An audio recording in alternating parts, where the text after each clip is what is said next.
Hello everyone, welcome to my channel Movie Review with Paby. Today I'm going to discuss about a Tamil movie named TOLET which was released on 21st of Feb 2019 and the cast and the crew of this movie was Chezhian who was the director of the movie, Santhosh Sreeram and Sheela Rajkumar as husband and wife, whereas the child actor played by Dharun Bala was tremendously done in this movie. So, to begin with this movie, I would like to first give you the synopsis, which is the struggle of a family of three as they search for a house to rent after being given an ultimatum to vacate their house by the landlady. So, now let's begin the movie analysis in depth. To Let is a quietly powerful film that superbly captures the economic imbalances that the information technology boom has created in our society and the way it has impacted the lives of the middle class when it comes to one of the basic necessities of life, shelter. The plot kicks in when a family of three Ilangos, Santhosh Sreeram, an aspiring filmmaker, Amudha, Sheela Rajkumar, his wife, and Siddharth Dharun, their son, is asked to vacate their house. The entire film involves their search for a house to rent and is set sometime after 2007, when the IT boom resulted in the creation of an upwardly mobile class that did not worry about spending money, and how this in turn lead into inflation of real estate prices and made it difficult for the truly middle class to afford a decent house even for a rent. The film plays out like a fine companion piece to another significant film about a middle class family's travels to afford a house. Balu Mahendra's Vidu. In fact, it feels like an exploration of the same issue in a contemporary setting, and it holds a mirror to the changes in the society since then. Vidu was a film set in the pre-globalization area, and in the hindsight, the situation of its characters seems better now for then. The middle class could at least have a chance at owning their own house. Now, the economic disparity is so vast that a family like that of Ilangos can only dream of owning one. Like that film, this one too wants to be as realistic as possible and even eschews background score and opts for sound design by Tapas Nayak to enhance the mood of the scenes.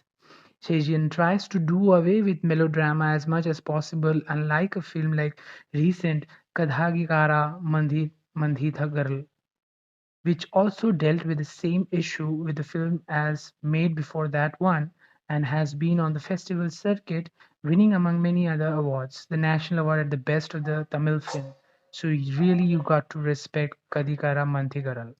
In fact, one crucial development involving a house owned backed out at the last moment happens off screen. A lesser filmmaker would be tempted to milk such a scenario to make this dramatic, but Shejian instead gives us the aftermath of such a development. It is subtle and impactful. But there are characters and scenes that do feel like they belong in that film, like Ilango's landlady, Aadhira Pandilakshmi. Chezhiyan would have made his point if the character had been merely indifferent towards the plight of her tenants. But she is turned into an arrogant lady who only has a contempt for Ilango and his family. We even get a shot where she scratches her back with the money that is given to her as rent. The way Ilango and Amuda react every time someone comes to check out the house is so also somewhat melodramatic. Perhaps these scenes are intended to show how much a person feel uh, embarrassed when someone visited their house and there is an invasion of the privacy. But the embarrassment that the couple shows, uh, say for instance, when someone opens an almirah and Amuda's innerwear and sanitary napkins tumbled out, doesn't feel realistic.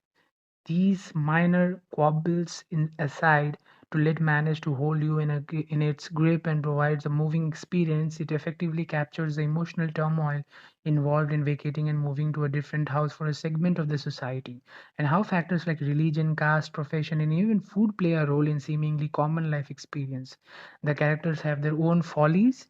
In a couple of instances, we get information that family could be do better, but the characters chose to do what they were want to instead of taking the easy way out, like not opting to a job abroad or not taking an affordable house because the present tenants are an elderly couple.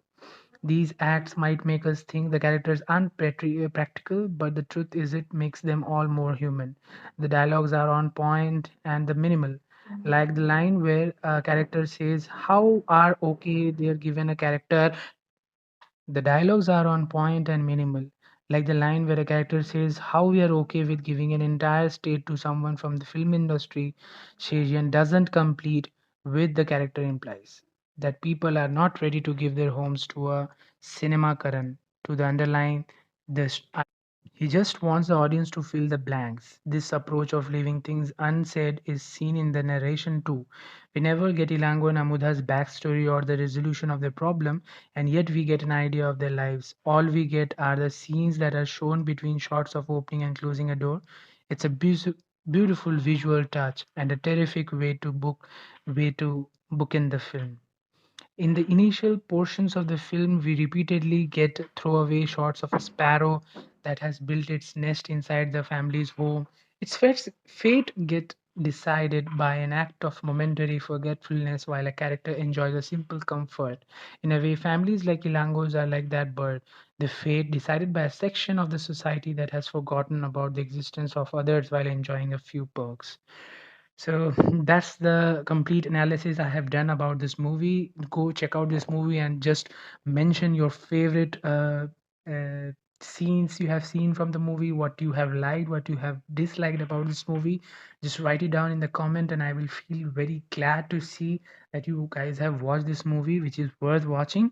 So at the end, I would like to the rating as 4 out of 5 for this movie, and you can simply go ahead and watch this movie in Amazon Prime, which is available over there with the subtitles. If you are not a Tamilian guy, you can watch it with subtitles, and if you are a Tamil person, you will definitely enjoy this movie because it's the regional language which you understand.